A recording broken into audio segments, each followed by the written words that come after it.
In May of 2008, a 19-year-old college student called his parents for help after his car went into a ditch. They stayed on the phone with him for more than 40 minutes, trying to guide him to safety. Then, without warning, the call ended.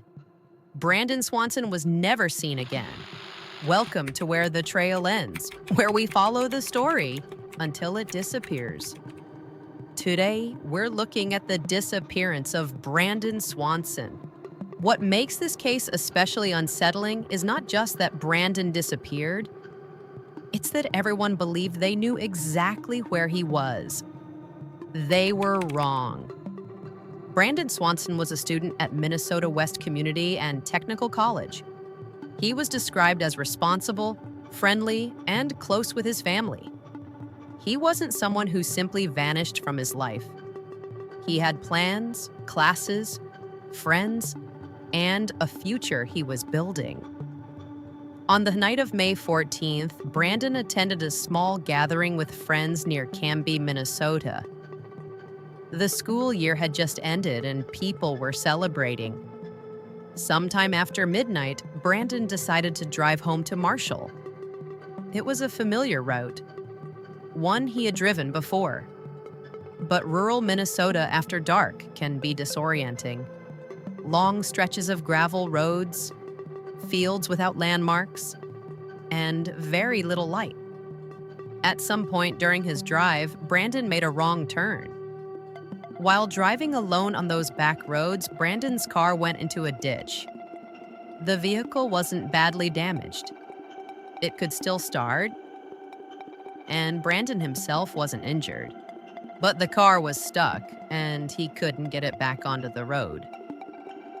So around 1:30 in the morning, he did the logical thing. He called his parents. He told them he believed he was near the town of Lind. His parents got into their car and began driving toward him in the middle of the night, talking to him the entire time. For the next 47 minutes, Brandon stayed on the phone with them as he walked along what he believed was a nearby road. He described what he was seeing and what he was hearing.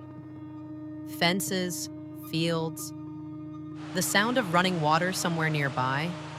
At one point, he said he could see lights in the distance, a sign of a town or a farmhouse.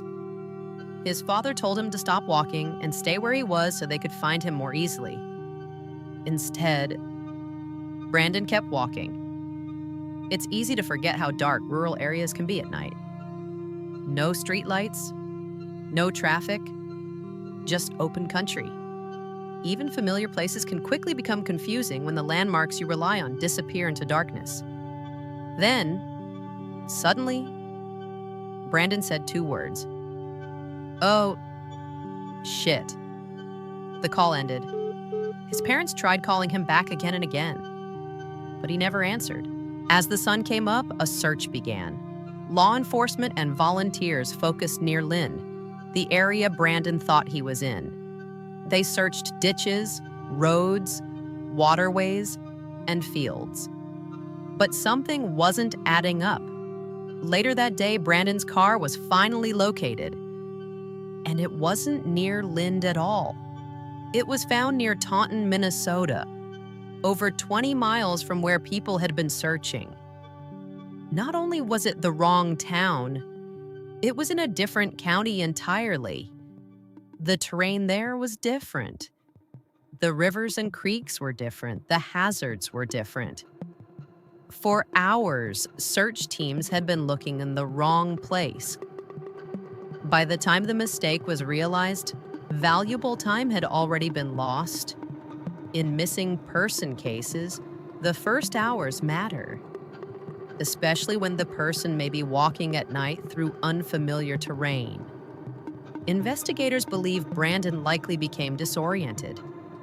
Rural gravel roads can twist and change direction.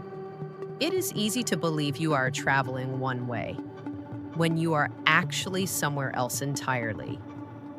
It's possible Brandon honestly believed he was near Lind, and unknowingly led both his parents and authorities away from where he truly was. Search efforts later expanded to the area around where his car had been found. Ground searches, dogs, drones, and aircraft in later years, and extensive private volunteer efforts, all focused on trying to find even the smallest trace. But no trace of Brandon has ever been discovered. No clothing, no phone, no wallet, no confirmed footprints. Nothing. Several theories have been discussed over the years. Some believe Brandon may have entered a body of water while walking in the dark. There are creeks and rivers in the region, and spring water levels can be unpredictable. Others think he may have become trapped in thick vegetation or rough terrain, or collapsed due to exhaustion or exposure. Hypothermia can set in quietly, especially at night, and especially if someone is wet or disoriented. There are also theories based on wildlife, or on the possibility that Brandon continued walking much farther than anyone expected. But despite countless searches, nothing has ever confirmed exactly what happened. Even the final words he spoke, "Oh shit," are still debated. Was it surprise? Slipping? Seeing something? Losing balance?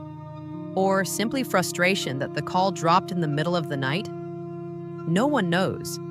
The impact of this case did not end with the search. Brandon's disappearance led to a change in Minnesota law, often referred to as Brandon's Law. It strengthened how missing person cases are handled, especially for adults who are believed to be in danger, even if they are technically old enough to disappear voluntarily. His parents pushed for that change, turning their grief into action so other families would not face the same delays or confusion. Today, Brandon Swanson's disappearance remains unsolved. His family continues to search for answers, year after year, still hoping that someone will come forward, or that something will finally be found. What happened to Brandon may never be fully known, but one thing is clear. On the night he disappeared, everyone believed they were following the right trail. Instead, they followed one that didn't exist. Somewhere between where Brandon thought he was and where he actually stood. The trail ended. This has been Where the Trail Ends. Thank you for watching.